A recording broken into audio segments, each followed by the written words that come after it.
बढ़ी सियासी हलचल। जीतन राम मांझी का बदल रहा के मन। मंत्री पद को लेकर एनडीए में घमासान। न विभाग का बंटवारा, न कैबिनेट का विस्तार। मांझी बार बार क्यों कर रहे हैं इशारा? सीएम पद के ऑफर का क्यों कर रहे खुलासा?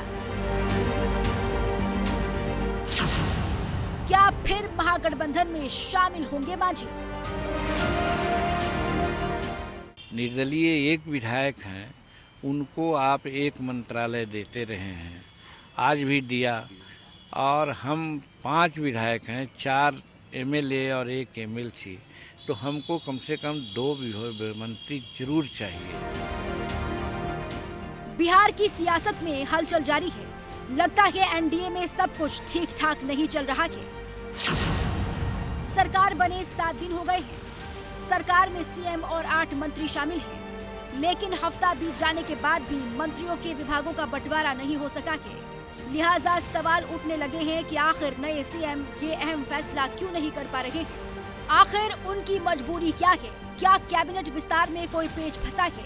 क्या एनडीए में मंत्री पद को लेकर कोई सहमति नहीं बन पा रही है? ऐसा इसलिए क्योंकि एनडीए की तीसरी सबसे बड़ी सहयोगी पार्टी एचएम के नेता ही ये सवाल उठाने लगे हैं। मुख्यमंत्री शपथ ग्रहण कर लिए, 8 मंत्रियों का भी उन्होंने वो दिलवाया, लेकिन विभाग अभी तक शायद नहीं बटा है कि अगला 5 तारीख को मंत्रिमंडल का विस्तार होगा, और होगा तो निश्चित है कि उस दिन जरूर विभागों का भी बंटवारा होगा। जीतन राम मांझी की अपनी पार्टी को ज्यादा मंत्री पद दिलाने की लालसा हो, या दबाव बनाने की, या अपनी वो महत्वाकांक्षा पूरी करने की हो जिसे शायद वो छोड़ आए थे, लेकिन फिलहाल वो किंग मेकर का हक जताने में लगे हैं। वो याद दिलाने लगे हैं कि उनके बिना स्थिर सरकार चलाना शायद आसान नहीं होगा। उनका एमएलसी बेटा मंत्री बन गया है, लेकिन विधानसभा में सिर्फ 4 विधायकों वाली पार्टी के लिए वो एक और मंत्री पद मांग रहे हैं। वो ये भी याद दिलाना नहीं भूल रहे हैं कि नीतीश के पाला बदलने के वक्त उन्हें महागठबंधन से सीएम पद का ऑफर भी मिला था। वर्णों में कदावर नेता हमारे पास हैं या नहीं? किसी में 4 बार विधायक रहे हैं, मंत्री रहे हैं, उन पर किसी प्रकार का आरोप नहीं रहा है। तो वैसी परिस्थिति में हमने मांग की थी कि 2 दीजिए, और इस पर हम नित्यानंद राय जी से बात किया है और अमित शाह जी से भी बात किया। अगर नहीं देते हैं तो वो इनजस्टिस होगा। वो लोग मुख्यमंत्री पद का ऑफर दे रहे थे। यदि कोई ऐसा पाल रखा हो कि जीतन मांझी को हम पैसा से या पद से तौलेगा, तो उसकी मूर्खता होगी। तो क्या ऐसी ही सियासी रणनीति का इशारा तेजस्वी ने किया था? क्या एचएम के जरिए वो नीतीश कुमार को झटका देने की कोशिश में लगे हैं? खेल शुरू हुई है, अभी खेल बाकी है। बिहार में पाला बदलने का खास रिवाज है। मांझी कई बार पाला बदल चुके हैं, यानी इशारा साफ है कि अगर उनकी मांग नहीं मानी गई तो पाला बदलने में कितना वक्त लगेगा। मांझी वक्त की नजाकत भी समझ रहे हैं।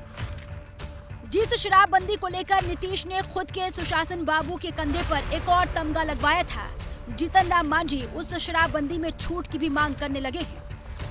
गुजरात मॉडल बहुत सफिशिएंट है, महात्मा गांधी का जन्म स्थान है, और शराबबंदी का नारा सबसे पहले गुजरात से दिया गया है, और अगर हो सके तो गुजरात मॉडल लागू करना चाहिए, तो सबको फायदा होगा और राज्य को भी आर्थिक फायदा होगा। जीतन राम मांझी सियासत के पक्के खिलाड़ी हैं। दबाव की उनकी रणनीति का असर भी दिखने लगा है। कांग्रेस ने तो खुलेआम पाला बदलने का ऑफर तक दे दिया है। उनको मिलना ही चाहिए, उनकी वजह से सरकार की प्रतिष्ठा बढ़ेगी। उन्होंने कहा मुझे तो मुख्यमंत्री पद का ऑफर मिल रहा है, मैंने वो ठुकराया है। तो आ जाए इधर, हम लोग बना देते हैं मुख्यमंत्री। जीतन राम मांझी के बयान के बाद बिहार में उठी नई सियासी हलचल के बाद एनडीए के नेता बचाव के मूड में आ गए। देखिए, यह तो हमको लगता है कि इंटरनल मैटर है। इस पर हमारा गठबंधन मजबूत गठबंधन है, तो वो लोग आपस में मिलकर के इस पर सॉर्ट आउट इसका कर लेगा लोग। मंत्री पद पर विवाद, मंत्रियों के विभागों के बंटवारे में हो रही देरी को अब बीजेपी भले ही इसे एनडीए का अंदरूनी मामला बताए, लेकिन सच तो यही है कि अंदर खाने कुछ न कुछ तो चल रहा है। बिहार बीजेपी के आला नेता यानी दोनों ही डिप्टी सीएम सम्राट चौधरी और विजय सिन्हा आज दिल्ली पहुंच रहे हैं। बताया ये जा रहा है कि दोनों ही पार्टी के बड़े नेताओं से मुलाकात करेंगे और कैबिनेट विस्तार, साथ में मंत्रियों के विभागों के बंटवारे के मुद्दे पर चर्चा करेंगे। इस मुलाकात में मांझी की मांग पर भी चर्चा संभव है। मांझी बार बार दोहरा रहे हैं कि एचएएम से 2 मंत्री के लिए अमित शाह और नित्यानंद राय से बात हुई थी। एचएएम के 4 विधायक हैं। मांझी के एमएलसी बेटे संतोष सुमन मंत्री पद की शपथ ले चुके हैं। मांझी एचएएम विधायक अनिल सिंह को भी मंत्री बनाने की मांग कर रहे हैं, जबकि एनडीए में विधायकों की संख्या बल के हिसाब से मंत्री कोटा तय करने का फॉर्मूला बना था। बिहार के लिए रणनीति पर कांग्रेस भी सक्रिय हो गई है। पार्टी अध्यक्ष मल्लिकार्जुन खड़गे ने राज्य के नेताओं की दिल्ली में आज बैठक बुलाई है, जिसमें प्रदेश अध्यक्ष, सीनियर नेता और सभी विधायक शामिल होंगे। बैठक में लोकसभा चुनाव के लिए सीट शेयरिंग, राज्यसभा चुनाव और विश्वास मत के लिए रणनीति पर चर्चा होगी।